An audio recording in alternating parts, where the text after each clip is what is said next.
It is a brand new edition of Flyers Daily for Monday, the 28th of July. Flyers Daily brought to you by Ticketmaster. Make more memories live. It is a Monday. That's a Monday with Meltzer, as it's formerly known, from PhiladelphiaFlyers.com, NHL.com, and HockeyHotStove.com. It is Bill Meltzer. It's been hot the last couple of days, but I'm told, Bill, up here in the Northeast, that we're going to have a below temperature average for the start of August. I welcome it. It's going to make me crave hockey even more. Yeah, for sure.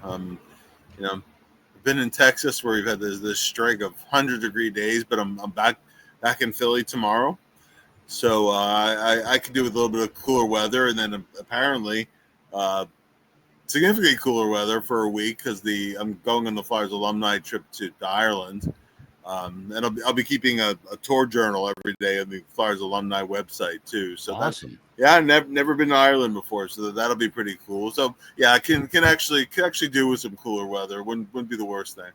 Wow. So where's the trip heading to? Are you going to flying to Dublin, Belfast? Where are you guys going? We are flying to Dublin. This trip is kind of a golfer's dream. I'm not a golfer personally, but but playing on the three most famous courses in Ireland. Everything's all included on there. Looking forward to touring the Guinness factory. That'll be fun. Yeah. Seeing some of the famous sites, particularly around Dublin. There for a week. There'll be a live hot stove / Coatie's Corner session. That'll be Coatie's going to be in Ireland. Whoa. Yeah. Close the border. Yeah, exactly. Yeah, with no recorders running either. So, wow. That'll be fun. A lot of alumni are going along. Johnny LeClaire will be there. Mark Recchi, Bernie Perrant, Joe Watson, Bill Clement, Tom Bladen's coming. So different alumni from different generations. It should be a great time. Yeah, no doubt about it. The drive, I think it's about an hour and 45-minute drive from Dublin down to Cork. Yes. In the southern part of Ireland. It should be beautiful. I've never been there. I'm of Irish descent, but 50% at least. My mom was 100% and still haven't gotten there. Would love to check it out. What better way to do it than with some great Flyers alumni? That's fantastic. Yeah. And Coatsy to boot. It's going to be a good time. As we sit here, Bill, at the end of July, really the hockey world's really kind of quieted down, but we do have the Junior Summer Showcase going on, and the Flyers have more players involved than any other NHL team. That's correct. There are 4 nations represented. It's USA, Canada, Sweden, and Finland. And the Flyers have representatives on all 4 teams. 7 overall. It would have been 8 if Jet Luchenko didn't have the groin pull that he's dealing with since development camp. So there's always something to look forward to. As we're recording this, the first day of games is over, and the Flyers prospects have all shown really well so far. Got a goal already from Van Zage. I think also Murtaugh had a really good first game too.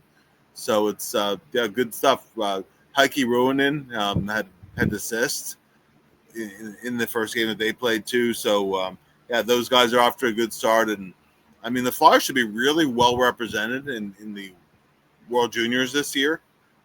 The only prospect of note who didn't make it for a non-injury reason, Jack Nesbitt was not invited to Team Canada's camp. Maybe because he didn't have a great under-18s. Mm-hmm.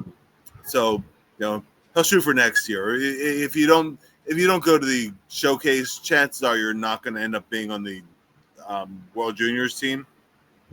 But it gives them something to shoot for a year from now. But with 7 players involved, pretty much every game has some kind of Flyer significance. So that should be really, really fun to follow the remaining days.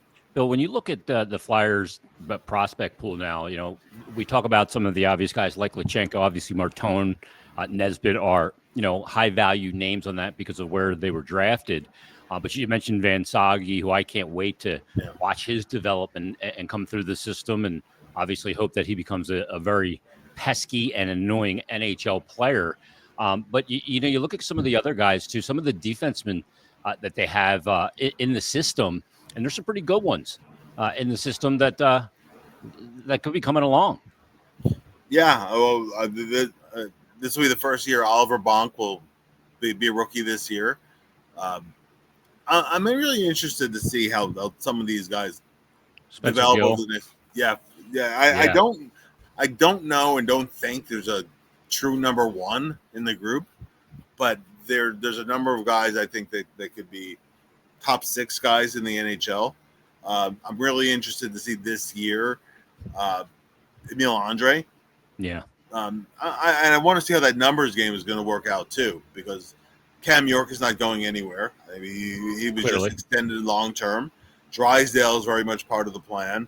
They want to get bigger on the blue line. That was the idea of adding depth guys like Juleson and Gilbert, who add a lot of size and physicality to the mix. Is Mola going to be in your top 6? I don't know. And I don't know where Andre fits in it. Most of the players we know will be part of it. And how long is Ristolainen out? And if he is out for a while, who starts in his place? Is it Smula? Is it Grons? Is it Grons? Is it Juleson? I don't know. Yeah, that's the interesting thing. Zamula's a left shot. I don't like him on the right side for that reason, the defending purposes. And Grons looked like he fit last year. I think for Andre, Bill, sometimes the timing of which you try and enter the NHL is a big part of the equation. Yeah. And with the Florida Panthers bullying their way in a lot of ways to 2 Stanley Cups, 3 Stanley Cup Finals appearances, and the way the game is trending, because everybody imitates the teams that are having success, and big is in. Emil is not big. No, that's bad timing for him. No, exactly. And there's probably going to have to be an injury, I think. It gives him an opportunity, and he has to take that opportunity and run with it. Sometimes that's the best way to get into the NHL. There's an injury opportunity. You have a chance to play for a couple weeks, a month, or whatever the case might be. You make the most of it, and you make yourself so valuable they don't want to send you back down. Because right now I think the numbers game is working against Emil. And a year ago I wouldn't have said that. I would have said that even in the early part of the season too. Yeah. Unfortunately, he had an injury when he came back. Really, never fully got back on track. Even when he came back up to the NHL, it's not just him. There's other guys too, but I think when you look at the drafts in the last couple of years, it was funny because for a long time it was small defensemen need not apply. Yeah. And then there were small defensemen who defied that to where it opened the door. But now I think the door is closing again on, and there are always going to be exceptions, right? But I think that it's and it even started a couple of drafts ago. I think, for example, I think part of the reason that Steve Boehm was not taken in the top 10 is he's not the biggest guy. Yeah. And there's definitely that combination of a big frame and a good being a good skater. That's what teams are looking for. Yeah. So. The other thing, Bill, is with you mentioned Ristolainen, and my frustration with Ristolainen is not the development that he's shown since he's been a Flyer. He'll be entering now his 5th season with the Flyers. It's the fact that the inability to stay healthy. I mean, one year he played 74 games. His second year here, that was in 22-23. The year prior, he played 66. 23-24 season, he played 31. And then last year, he played 63. To me, when you're looking at the development of this decor, trading him a part of it, he's almost an untradeable player because he rarely finishes a season. That's been the case the last 2 years, and I'll tell you what also worries me, Jason. It's been the same injury. It's been the torn triceps on the same side. So, the first one didn't worry me so much, but when it recurred, that there's it's always weaker every time it recurs. It's never going to get back to where it was. Yeah, exactly. And that's a devastating injury for him. I just don't know where it goes for Risto at this point. Like I don't know where he fits into the Flyers plan now either because of the kind of the confidence in his availability. Yeah. And if you're moving forward, you got that big nasty guy in that role that he fills. If you don't have it, you all of a sudden go, oh, what do we have here? with Ristolainen. What's he have 2 years left on his deal that he signed, that 5-year deal with Fletcher? Yeah. So, I mean, maybe that helps if he gets back and he's healthy at the end of the year and maybe eat some of it. And it's not real long term, but I don't know if they're looking to eat money coming up in the next couple of years. Bill, let me ask you this, because, looking at this team and kind of assessing everything and assessing expectations, I have 3 key things that basically the way I term it is, if this, then that. If these 3 boxes get checked to the affirmative for the Flyers, I think they're an actual playoff contender. Yeah. Now, let me give them to you. And these are in no particular order. Obviously, goaltending is going to be improved tremendously. And tremendously would be from worst to league average. That would be a huge jump in their goaltending, presumably headed up by Sam Ersson and Dan Vladar. Maybe we'll see Fedotov if somebody gets hurt. Presumably somebody will. Maybe Bjarnason as well. Who knows what the hell's going on with Kolosov. Number 2 is that the power play clicks at anything north of 19.5%. And then number 3, being in playoff position by Thanksgiving or even early December, they got to get off to a good start. They can't chase it, because getting off to a good start and being in position instills belief very quickly in the group. And I think you ride belief early. And under Rick Tocchet, if you can capture that belief, I think that they can do it. Those are the 3 key things. Those 3 key things happen, I think they're absolutely fighting pretty much to game 82 for a wild card spot. Yeah, and I think breaking down getting off to a good start, obviously there's a power play piece to it as well, but the Flyers have a lot riding, maybe not so much what they traded, but in terms of how much they're relying on Zegras to provide an offensive spark to the team, because there wasn't really much in the way of other big name acquisitions this year. I think Christian Dvorak will come in and he'll help. I'll be curious to see how the line setup work out. Is he your third line center? Again, I don't think you spend what they spent on him to make him your 4th line guy. You play him 11 minutes. Yeah. I think he's a 14, 15 minute night guy still. But by the same token, I'm certainly not ready to move Sean Couturier down in the lineup. So I'm not sure as to, does somebody end up moving to a wing where some of these guys play? The Flyers, absolutely. The goaltending piece, as you said, is the biggest piece of it, but there's a 2-way part of it too. I mean, the Flyers are a team that they don't give up a lot of shots, right? And they don't even necessarily give up a ton of chances, but yet you look at their goals against, and that has to get a lot better. Their goal saved above expected. Yeah, was so far negative it was insane. Yeah, that has to get a lot better. That to me is one of the keys. Now, again, it's not all in the goaltending, but goaltending is a big part of that. But I think you can look at that area. All your goalies making the saves they need to make, and that's why I think a lot of that will be defined more so than like goals against average or whatever. It's really, as we know really well, that it's the saves when you make them in situations matter more than the raw number of goals in a game. It's especially really, the bad goal. Oh yeah, it'll kill you. Killers. And I've seen people try to quantify, well, how many really good saves does it take to erase a bad goal? I don't know if there's a specific number. I think it depends on the game, but I do know that it's been an issue, particularly last year, but also at times the year before when things were falling apart down the stretch. Yep. It's been that one bad goal, or they'll claw back into a game. You have to shut the door there, and they don't. Those like Cal Peterson fell out of favor. He couldn't do that. Exactly. So a lot of it's situational, and we'll have to see. We know about Sam's streakiness, and with Vladar, I really want to see. Okay, he was really good down the stretch after kind of being so before that. Does that translate this year? Because he's always had the talent level to be at least a split-time starter in the NHL, but he's never done it for a full year.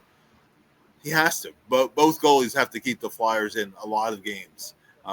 you know, and how many games does Sam play? And that's another, you know, I think if it's a situation where, you know, you don't need a third goalie very often this year, and if they don't need a third goalie very often, then I think they're in the hunt. Yeah. The thing is with Vladar, when I talked to him and had him on last week, he is in this offseason training, not rehabbing, which is good. Yeah. That's a big element. His game came together after he got back last year from the injury and got his legs under him. He really played strong down the end. I watched that Kings game. That was a 1-0 game for Calgary going into the third period. They ended up blowing the doors off him. But just to kind of like assessing his game, plays really deep in his net, which is good for a big man. And the way that teams are attacking, I think we saw it last year more than ever, is trying to create the high danger chance and not just throwing anything at the net with the cross ice passes and stuff and low to high. That's an area that'll benefit his style of game. Do you have a target number now for team save percentage? Because save percentages are down around the league. So I would say in today's game, I mean, last year it was around 901 was league average. I think this year it may even dip a little lower than that. I mean, we saw in the playoff games. I remember so many playoff games, even in the finals. You go into the third period and the shots were 13-11. Yeah, and you're going, well, it's 3-1. Like, you know, there's not that much shots. There's not a lot of percentage there. I think teams are just being really, really picky about what they actually get to the net to make sure it's quality because they don't want to lose possession. You just own the puck. You probably own the game, and that's why Florida was able to get another championship as well. Goaltending obviously be a huge part of it. You mentioned Sean Couturier, Bill. He was on the radio this past week on WIP with Joe DeCamera and John Ritchie, and the quote that came out after, and he said this to me, I think at his exit day interviews, I'm tired of losing. Like, this is a guy who came into the league and, you know, the core of Giroux and Voracek and Simmons and, you know, they went on some good playoff journeys real early in his tenure, and then it became one round and out every other year. And now it's been 5 years, the back injuries and everything. Sean Couturier is one of those guys. I think TK and Sanheim in this boat as well, where Danny Briere has to look at them and say, well, you guys have suffered enough. We got to start building forward here. And he's one of those guys, and I imagine he's not the only one with that I'm tired of losing sentiment.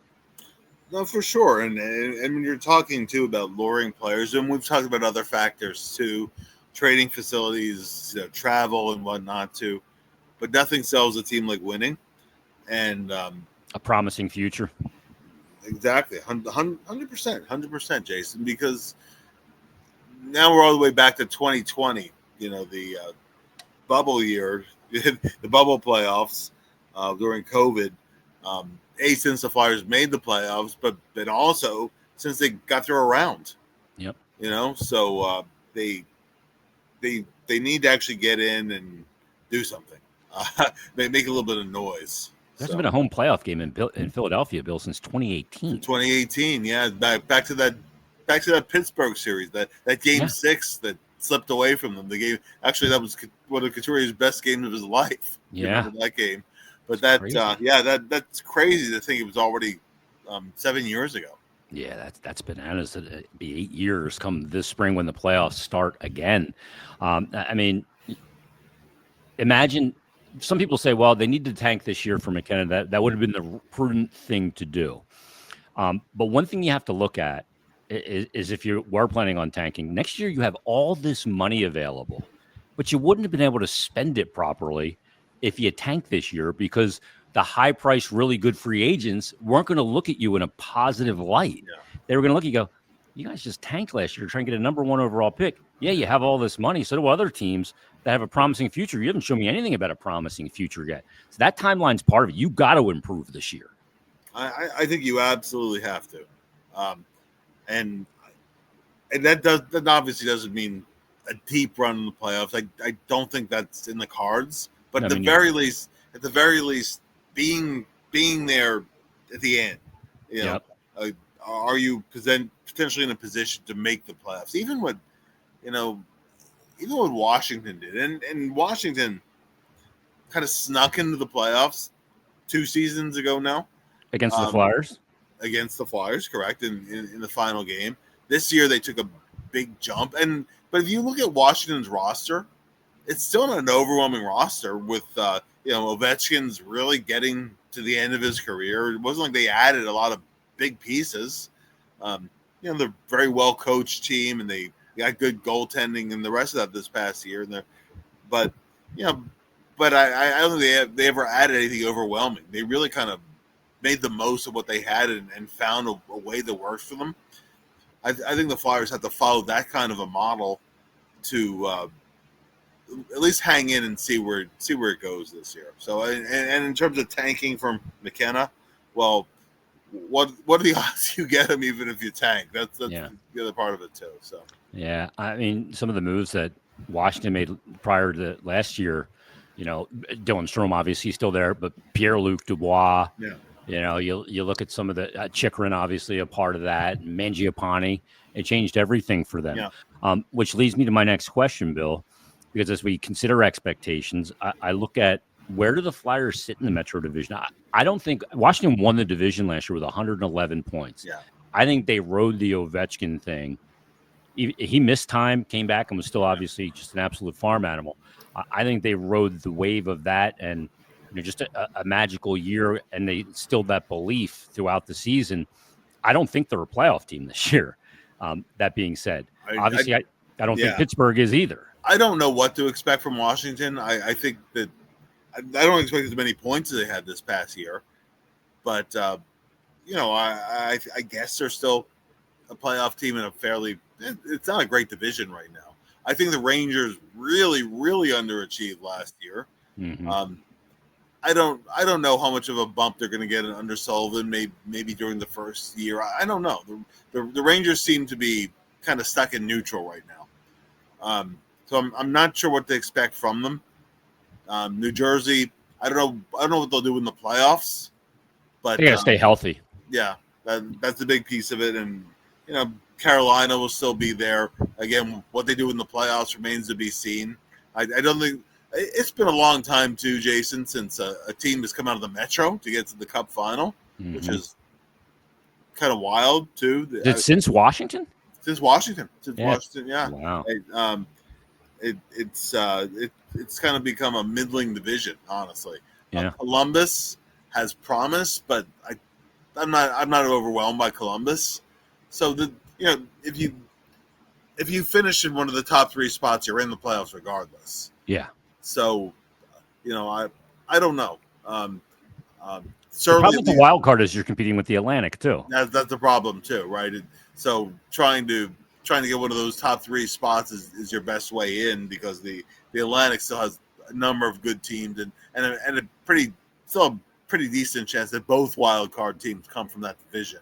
Yeah, so, Ottawa made it last year. Yeah. Montreal made it last year. They're both presumably going to improve.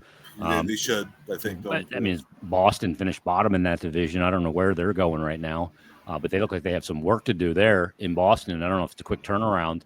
I think the Flyers, if they're battling for a wild card spot, the teams they're going to be battling with are probably Ottawa, Montreal, Columbus. Yeah. Maybe, I don't know about the Islanders.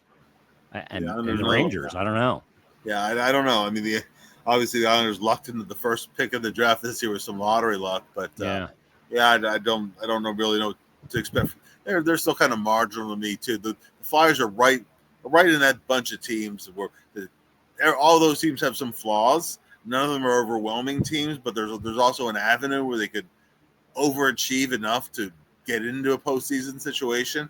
I think the Flyers can do that, but I think all those factors we talked about, they have to be in place, because I think the magic number to get in the playoffs is still around 94 points or so, 94, 95 points. Yeah. That's a bit of a jump, but simply getting more consistent goaltending and staying in games, and being able to scratch out a few of those and getting the belief you can win those games. That can go a long way. Keep you in a race until near the end too. So I'm certainly not writing out the Flyers team, but they're not going to enter as too many pundits' favorites either to go very far. So. No doubt.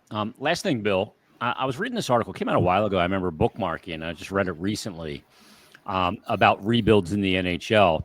It was done on Daily Faceoff. Paul Paduti. Sorry, Paul. I don't know how to say your last name. And the title of the article says, "Do rebuilds actually work in the NHL?" And he talks about, all the teams that go through rebuilds and how long does it take? Does it actually work? Why are teams rebuilding so slowly? And he identifies a rebuild that starts when a team has at least 2 bottom 10 finishes in the NHL, including a bottom 8 finish in a 3-year period. And a rebuild ends when a team makes the playoffs in consecutive years or wins the Stanley Cup in its return to the postseason. So the only way you can mitigate the 2 years is if you get back in the playoffs and you go all the way and win a cup. The average time it takes for a rebuild right now is 8 years. And we've seen some long ones in the league. You look at the Panthers, it took 20 years.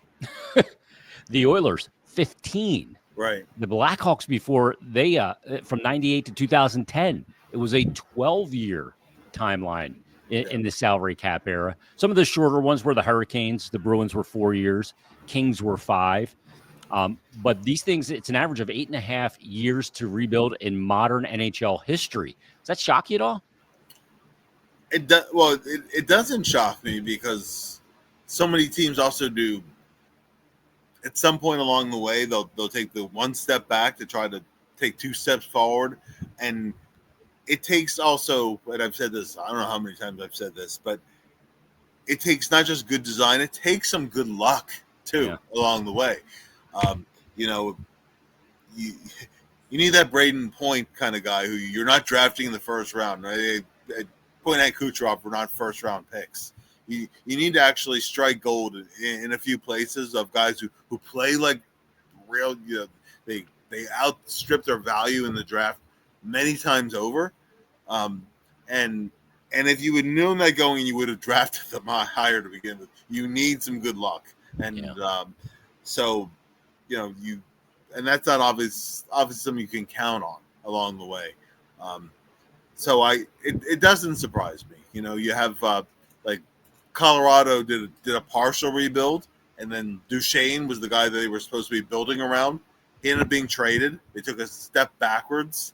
Then they get Makar. Then all of a sudden they land in just the right place, and they win a cup because that was almost like a 2-step rebuild. And then they have Ryan O'Reilly there too, and O'Reilly too, who was the guy who that he was a mid-career guy who because he had a mid-career crisis, so he was available to them. So I think there's a revival of some guys who you're taking a chance on. It takes some later round picks. It takes takes some lottery luck at the top of the draft, and what year you have that lottery luck in. It's not that you stink; it's when you stink sometimes. Exactly, 100%. So it doesn't surprise me at all that the rebuilds could take a while. There are no guarantees with it as to when it's going to end, and if it ends with winning a cup, look at the Oilers who've been to the finals back-to-back years. I think that would be called ultimately a successful rebuild, but they don't have the end result to show for it. Yeah. And they're getting to now or never time. Yeah. With that, so I think that you can follow those tanking steps, right, and get superstar players, and you're still missing a piece or two. So you're still not arriving in the promised land ultimately. So it doesn't surprise me, but I know that's not what people want to hear. That is frustrating, and I get it. I'm frustrated. I think we all want to cover some playoff hockey, and we all certainly, it gets old. The long off seasons get old, and talking about other playoff series gets old. Yeah, so, but you can't put a timetable on how long it's going to take, unfortunately. Yeah, you just can't. I mean, you look at the league right now. The team actually with the longest rebuild, again by their parameters of missing the playoffs 2 years in a row and then not getting back until 2 years later, is not actually the Sabres, the team that are in the longest rebuild. It's the Devils who have gone 15 years. heading into the season. The Sabres are number 2 at 13 years. Vancouver is at 12. Utah at 11. Then the Red Wings are 9 years. Blackhawks are at 8 now. We still remember those Blackhawk teams in the 3 Cups. So maybe they're satiated still since then. But Montreal is also at 8. Ottawa is at 8 because they made the playoffs this year, but not back-to-back years yet to end the rebuild. Anaheim at 7. San Jose at 6. Columbus at 5. And the Flyers are at 4. Yeah, and so are Seattle Kraken. So that's wild. That's wild. Yeah. And you look even at, there's no more elite franchise in NHL history than the Canadiens, right? Yeah. Most cups by a long shot. But if you look at the Canadiens another way, right? They haven't won the cup in 32 years now. Yeah, 93. And they haven't. If you go back from they've won. They won one cup. 86 Patrick Waugh. Yep.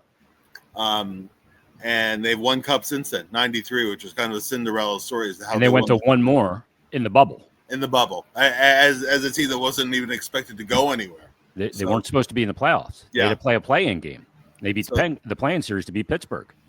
No, exactly, too. So you never know when you catch lightning in a bottle for a year. I mean, obviously the goal is to get there and stay there. But what I always say is, like, if you win the cup, right, savor it. Savor every minute of it. Enjoy that whole off season. And if you win back-to-back cups, like Florida just did, really, really enjoy it, because the time's going to come soon enough when that's not the case, and you don't know when the next one is going to come. It's just the nature of the game. Yeah, it speaks to you got to be able to do 2 things: make the least amount of mistakes, and when you do, find a way to pivot before everybody else knows it was a mistake, so you can get out of it. That's the thing. Don't hang on to a guy. Go, well, it would look bad if we got rid of this guy. If you know he's not the guy, get rid of him before everybody else finds out he's not the guy either, because he's going to have no value. So that's one of the key things in a 32-team salary cap league. Great stuff, Bill. Read Bill's work at PhiladelphiaFlyers.com, NHL.com, and HockeyHotStove.com. He'll have all the summer showcase stuff in there as well. And we'll talk to you coming up Wednesday on a brand new Flyers Daily.